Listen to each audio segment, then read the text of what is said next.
Do you remember the last time I tried to shoot with the Fujifilm X H2? All right, well, there's a little window of no rain for about 4 hours. So I've come out here to Patterson. I'm in Garrett Mountain in Patterson, and it's kind of like a little nature preserve we have here in the city area.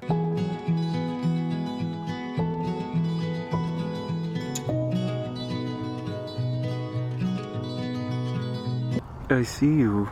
But I'm gonna try to capture, there's deer here, there's also lots of birds. So I've set up the Fujifilm X H2 to have bird tracking available. And let me show you what lens I have. By the way, there's a list of lenses that Fujifilm has approved that are able to be, to take advantage of the resolution of the Fujifilm X H2. And what's cool is one of them is the Fujifilm 23mm WR. And what's weird is the 35mm WR wasn't on the list, which I was a little offended by. So here's the surprise, guys. We are shooting birds with the 150 to 600 millimeter lens. Look at this Canon. Wow. It's not a Canon. It's a Fujifilm. Look at this thing, guys. Look at this thing. And you know what's so funny? It's such a huge wildlife lens. It looks amazing. And then it's got the teeny tiny little mount. But anyway, I know that the Fujifilm X H2, oh my God, I just heard some wildlife. The Fujifilm X H2 is going to be great at picking up like bird feather detail. It is kind of gloomy out and I may be in the woods, so high ISOs is really what we're going to be concerned with because this is an f8 when we zoom to 600. Anyway, let's go find some stuff.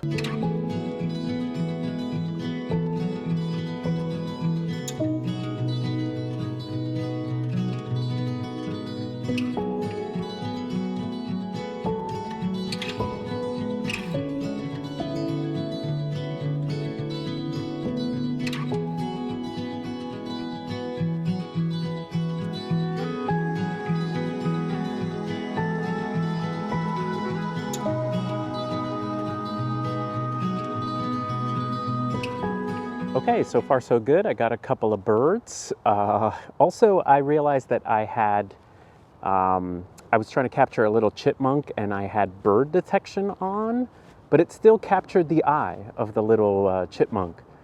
So even though it wasn't a bird, maybe he was bird-like, but the autofocus did well there. I see a deer, guys. I see a deer. He don't see me though, right? It's hard to hold this lens still. So the camera can see that deer over there through the twigs using eye detection. On video here, not so much. Now I know why deer kind of get hunted easily. They're super curious. And now one thing that would be nice is to have like automatic subject detection. I have to keep switching between the mammal one and the bird. So I set it to a custom button to turn on, but I have to go into the quick menu and switch mammal to bird. So it's a little tedious if I want to shoot both. Because, you know, I'm like a mammal bird photographer. Okay, I see one licking itself. So ever since my owl video, I keep thinking I'm going to see an owl. So I look up in the trees hoping for the next owl. If you haven't seen that video of mine, it's a fun one. I'll link it up below. Check out when I first saw my first owl. Oh, we might as well use the Fujifilm X H2 for video. Right now I'm hand holding an illegal lens. This is not on Fujifilm's list of approved lenses that will you know, take advantage of the full resolution. This is the 16mm 1.4, but it looks really nice and filmic. I'm also shooting in 24 frames a second, which makes everything look good. So this 4K high quality setting actually downsamples the 8K. So it actually uses 8K and makes it 4K. And the Canon R5 had this, which made it very crispy 4K, which I actually liked. But how do I look, guys? How do I look? Do I look cinematic enough?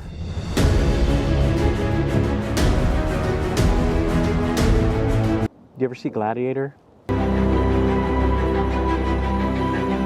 think I'm doing okay for the first time. I can kind of see that there's a learning curve, and that if you own this camera, you will kind of learn the behavior of the camera and the lens. Sometimes I just flip the camera around, there's a bird, it grabs it and shoots. Sometimes it likes the twigs, and sometimes the lens won't even focus at all. I don't know if it's user error, first timer, I probably is.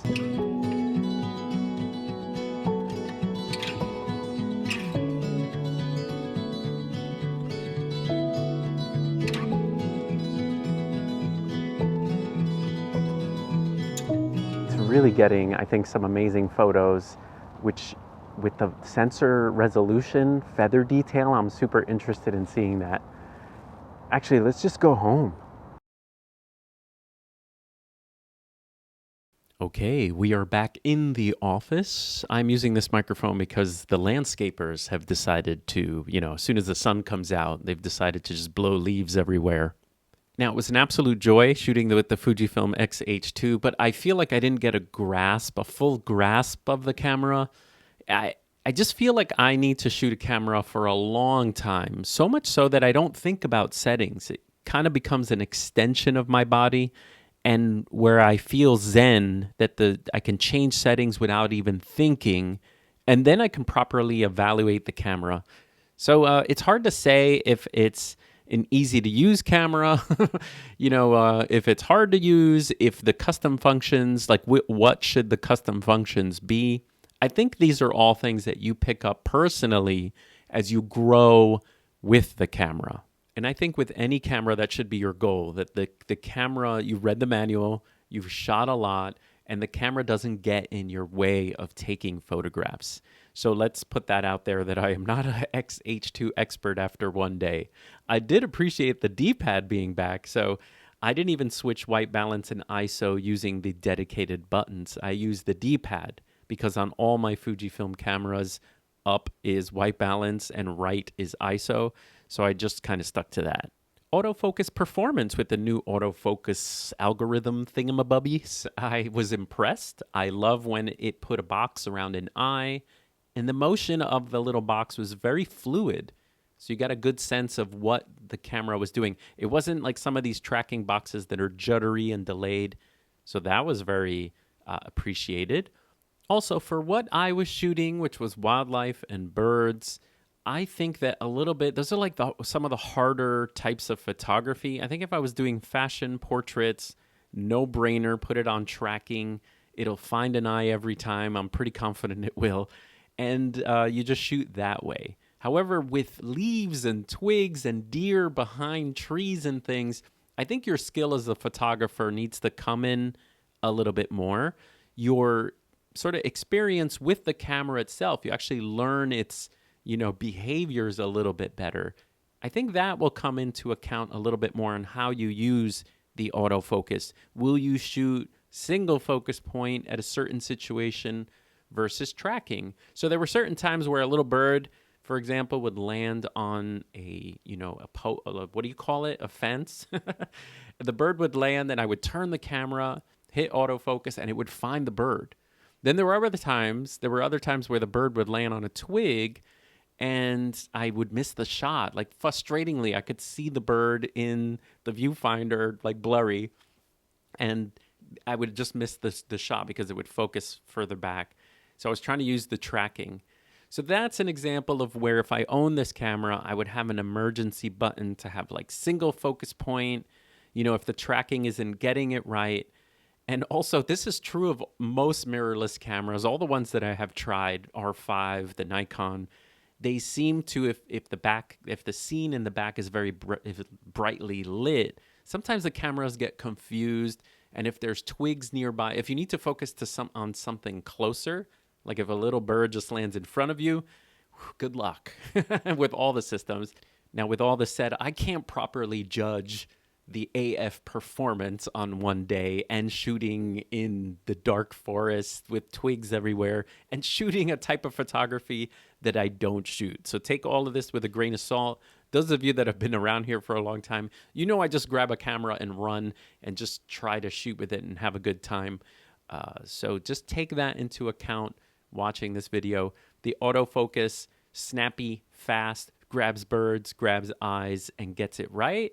And then other times, I think your skill as a photographer and your skill with the camera needs to be, at the forefront. I will say I was blown away by the amount of detail in this little APS-C sensor when I went out the first time and shot a little bit of cityscape. Man, from my vantage point in Hoboken, New Jersey, which was on the other side of the river of the World Trade Center, which is the largest building in New York, I could see the World Trade Center. I took a nice shot, right? Boom. And then I put on the 150 to 500 to zoom in, and you could see in windows, you could see that someone had a tree in windows, which was pretty great. And I think the main thing that I kind of discovered is if you're shooting lower ISOs with this camera, I'm talking maybe 1600 and below, you're going to be super happy with the detail. When I was in the forest, going in the higher, because the lens, the 150 to 800, what is it? The 150 to 600 lens is a f8, and that is just not enough light if you are trying to capture birds that are moving to keep your shutter speeds up. So I was shooting at 6400 at times, 3200. So I was sort of missing a little bit of the detail, a little bit of the crispness that I was getting when I was shooting the cityscapes. And so this morning before recording this, I went outside and I found a squirrel just to test. I shot it at ISO 320, f8, and you have your fur detail there. It's very sharp, very crisp. So I think if I was shooting wildlife, I definitely would try to shoot with bigger apertures and also keeping my ISOs low.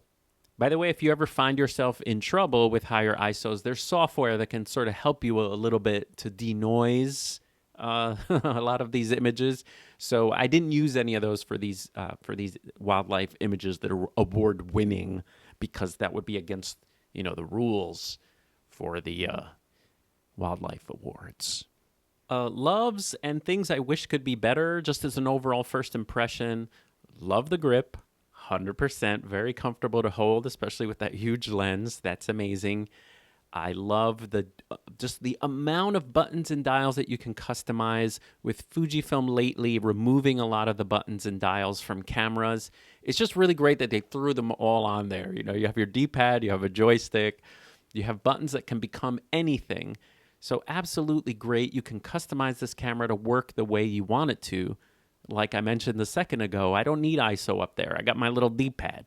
The screen I love that you can close. I'm not a fan at all of the flip out screen, but it makes sense on this camera for it being more video centric.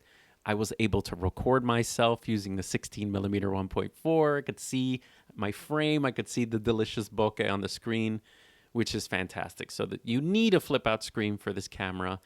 And it also, you can protect the camera by closing it. And the EVF is such a joy to use. It actually is really bright and detailed. So it's great that the EVF, you can shoot full EVF on this camera, which I appreciated. All the other frustrations were not really knowing the camera well. Like I didn't know how to zoom into my photo to see it after playback, all that kind of little things. That's just more having not used the camera. So I'm not going to kind of mention usability because a couple of things I think I would need to get used to. One of them is switching between photo and video. Okay, there we go. So the deer is so still that the camera sometimes doesn't know if it really is a deer. Oh, it moved. There we go. It's not a rock.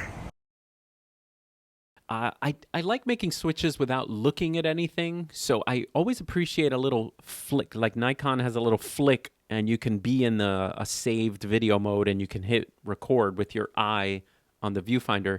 But here, I'd have to memorize. I'm on manual mode shooting birds. I need to go 1, 2 to get to my 8K, and then I need to flip it one more. So you could do it without looking, but if you want to get to the video mode on the dial, you have to take the camera away from your eye and flip it to that. So that's something to get used to that I did not get used to. Personally, for me, I am not a nature and wildlife photographer. I think I would love using this camera for cityscapes, for street photography, scenes where you can crop in a little bit if a scene in a scene is happening.